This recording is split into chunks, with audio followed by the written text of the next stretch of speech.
Halo teman-teman semuanya, perkenalkan nama saya Muhammad Manu Prayoga dan nanti saya di sini bersama rekan saya Harari, Mas Harari, yang dimana pada kesempatan kali ini yaitu kami akan mendiskusikan ide proyek AI generatif yang menurut kami sangat menantang untuk diimplementasikan dan juga nanti akan ada beserta kendala dan juga solusi untuk memenuhi ujian akhir semester mata kuliah generatif AI. Terima kasih teman-teman dan selamat menyaksikan forum diskusinya. Terima kasih. Halo, selamat pagi Mas Harari. Ini pagi-pagi, sorry DC ya. Jadi gue tuh Ya, kepikiran nih Mas Harari, kayak ada ide lah nih kepikiran kayak proyek yang sepertinya itu sangat menantang nih dari gue ya. Jadi kayak bagaimana ya, kalau kita itu merancang sebuah model AI generatif yang bisa menerjemahkan arsitektur informasi dan juga mockup desain dari Figma secara otomatis nih ya. Nah, jadi tuh dari menjadi itu tuh strukturnya tuh bakal back end dan juga front end yang utuh menggunakan framework Laravel dan juga iya dan juga dari Blade templates gitu. Nah, gimana tuh Mas menurut lu ya. idenya itu? Wah, idenya Mas Banu menarik nih gitu kan. Jadi dengan ide ini, selama ini kita merancang tata letak aplikasi dari kanvas ke Figma ya, secara Betul. manual gitu ya. Betul. Jadi itu harus mengcoding ulang konfigurasi notepads-nya dan template visualnya dari awal gitu. Kalau model generatif ini bisa menjembatani itu, jadinya siklusnya pengembangannya itu akan sangat efisien gitu. Tapi bagi saya yang jujur saja ya, tantangan utamanya pasti ada di pemahaman konteks visualnya ya. Bagaimana cara AI ini untuk memahami user flow-nya yang kompleks dan multi halaman di Figma untuk diubah menjadi struktur kode web yang logis gitu kan. Nah, ya itu sih sebenarnya juga Mas. Jadi kayak di tahapan itu teknis pertamanya, jadi kayak model AI generatif itu tuh yang kayak berbasis teks ya. Itu tuh biasanya memang mereka tuh kesulitan atau kayak mengalami halusinasi lah jika langsung disuapi data visual secara mentah. Sebenarnya solusi yang kayak kita yang saya baru pikirkan ya Mas ya, itu tuh Ya, kita tuh memecah alurnya menggunakan pendekatan pipeline data nih Mas. Jadi kayak kita bisa aja nih mengekstrak susunan tata letak dari API Figma ke dalam format data mentah berstruktur JSON. Jadi kayak setelah itu tuh kita terapin nih Mas namanya kayak alur kerja pre-processing text yang dimana dari konsep natural NLP ya untuk ya. membersihkan parameter JSON-nya sendiri. Nah, dari elemen yang tidak perlu, hasil dari ekstraksi yang bersih kayak kan udah bersih banget nih. Kayak udah bersih inilah yang nantinya itu bakal dijadikan instruksi berantai lah dari large language model untuk merangkainya di kode PHP-nya nanti Mas gitu. Oh, sebenarnya untuk pemahaman model AI masuk akal juga sih Mas. Jadi kita nih memadukan ekstraksi data gitu kan dengan kemampuan pemrosesan bahasa alami ya. Tadi seperti bahasa NLP tadi gitu kan. Tapi ada satu tantangan lagi yang menurut saya itu kan sangat krusial gitu pada saat kodenya bekerja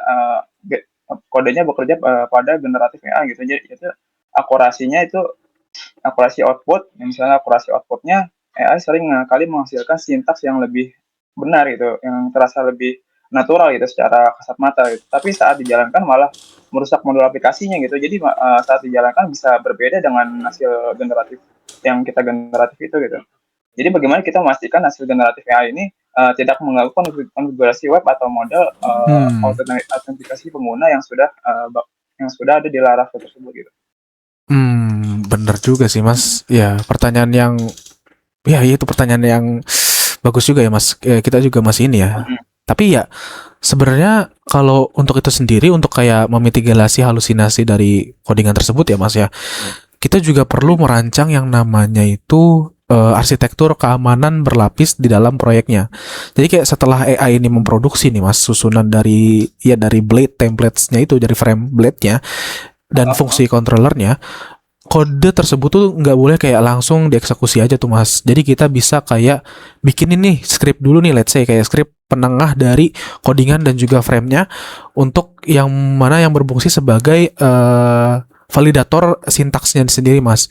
Jadi kayak terdeteksi nih yang mana yang kayak ada pemanggilan variabel yang keliru atau routing yang buntu gitu. Jadi kayak sistem itu tuh akan memaksa si AI-nya sendiri untuk melakukan self corrections dan juga atau juga kayak merevisi dirinya sendiri lah ya secara mandiri sebelum kodenya itu benar-benar diserahkan kepada kita gitu loh Mas, kalau di pandangan saya ya. Pandangan Mas Banu ya. Oh iya. Tadi kan Mas itu kan berpendapat tentang self correction ya. Betul. Pendekatan self correction itu idenya brilian sekali gitu kan, cerdas sekali gitu untuk dijadikan ini. Jadi karena kita membuat model itu bertindak sebagai developer gitu kan, dan secara pemrosesan itu cepat gitu kan. Itu proyek sebesar ini juga pasti membutuhkan daya komputasi yang tidak lagi main-main gitu, yang tidak lagi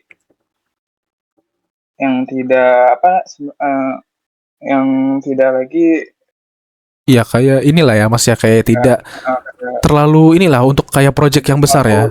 terlalu bertele-tele gitu. Iya betul, untuk yang project yang besar AI itu. generatif ini dengan parameter yang banyak gitu kan, tidak akan membuat yang tidak kok dijalankan gitu secara lokal di PC biasa gitu. Jadi harus ini menggunakan PC yang ada GPU yang kompleks gitu kan. Istilahnya kayak betul. Saat trainingnya gitu ya Mas. Betul. Istilahnya kayak ini ya Mas ya, kayak hardware-nya yang lengkap lah kayak gitu ya. Iya hardware-nya gitu. Nah iya betul sih Mas. Sepakat Mas, menurut aku ya kayak bener sih apa yang Mas Arya bilang untuk kayak kendali dari komputasi dan juga manajemen itu sendiri, sumber daya perangkat keras itu tuh kita tidak bisa yang ngatasinya, kayak kan ya itu istilahnya kayak cuman baru kita doang nih untuk pikiran projectnya lah ya.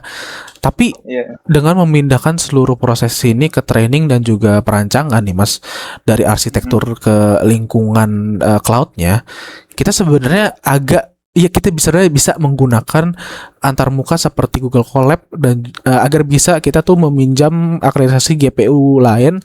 Dengan begitu kita bisa memantau eksekusi program dengan lancar tanpa membebani mesin lokal kita sendiri itu sih Mas gitu. Karena ya di Colab kan sekarang ada kayak gitu. Alternatif lain gitu ya Mas. Betul. Dari nggak membebani PC kita gitu kalau ada GPU-nya. Ya sih, solusi cloud itu juga sangat membantu sih Mas ya. Tapi aku kepikiran nih teman, ada satu ide gitu yang di pikiran saya gitu kan. Kalau bicara soal Laravel gitu kan, Laravel dan Blade Templates gitu kan, biasanya gitu menggunakan framework seperti Tailwind CSS untuk stylingnya gitu kan. Nah, kalau menurut Mas Banu itu apakah AI ini bisa dengan mulus gitu menggenerate si class Tailwind ini gitu kan, menggenerate si class Tailwind ini untuk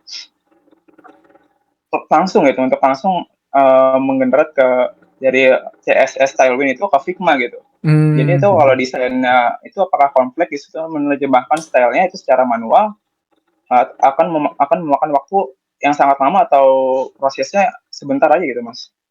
Nah itu juga sih Mas, kayak itu tuh bagian dari menariknya di project ini Mas, karena data JSON-nya yang tadi itu tuh hasilnya itu tuh hasil ekstraksi dari Figma yang tadi kita sudah bawa atribut desainnya seperti kayak warna, ukuran, font dan juga paddingnya.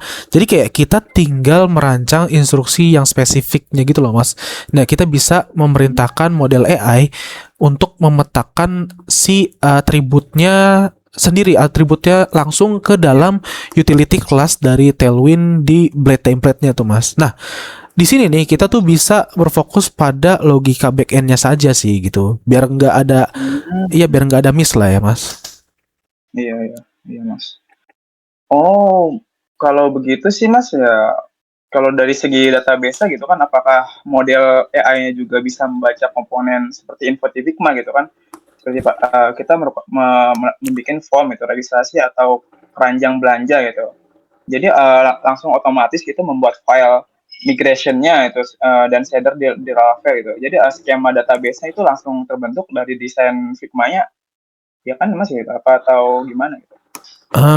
Bener tepat sekali apa yang kayak Mas bilang itu, apa yang kayak beneran saya gambarkan gitu loh. Karena ya dari user flow dari Figma-nya sendiri, AI sebenarnya itu bisa mendeteksi entitas table apa saja yang dibutuhkan nih. Kayak contoh, misalnya ada table produk nih Mas. Nah, AI itu bakal kayak otomatis membuat file create produk dari table tersebut.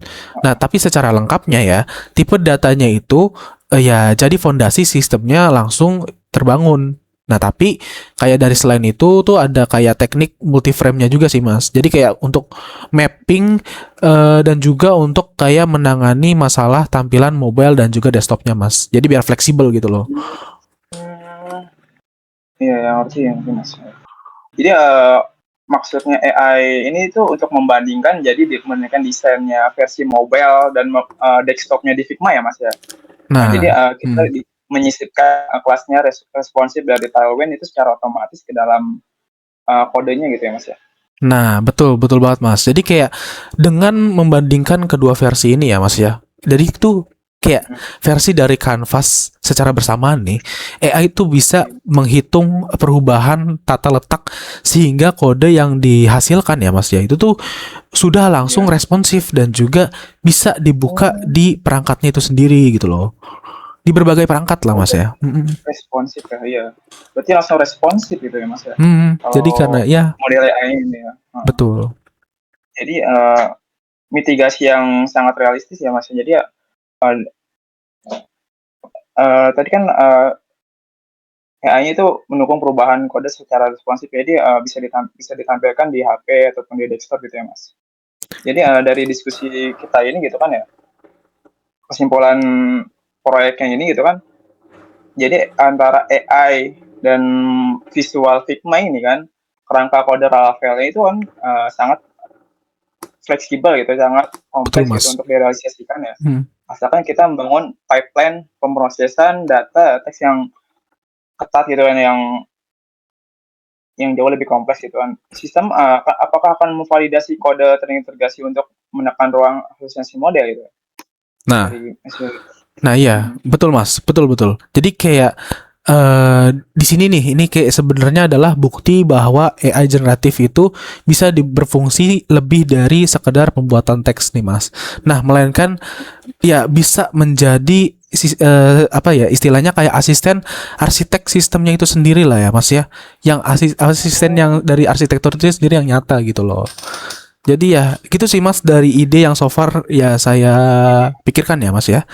Sebelumnya ya mau thank you juga sih saran-sarannya Mas Harari yang kayak ya bilang kalau misalnya ada pertanyaan-pertanyaan yang ini ya, pertanyaan yang kritis ya mengenai idenya tersebut. Jadi ya itu sih Mas kayak untuk diskusinya. Jadi ya thank you ya Mas Harari untuk hari ini ya. Oh, iya. Ya, thank you Mas. Iya, Mas.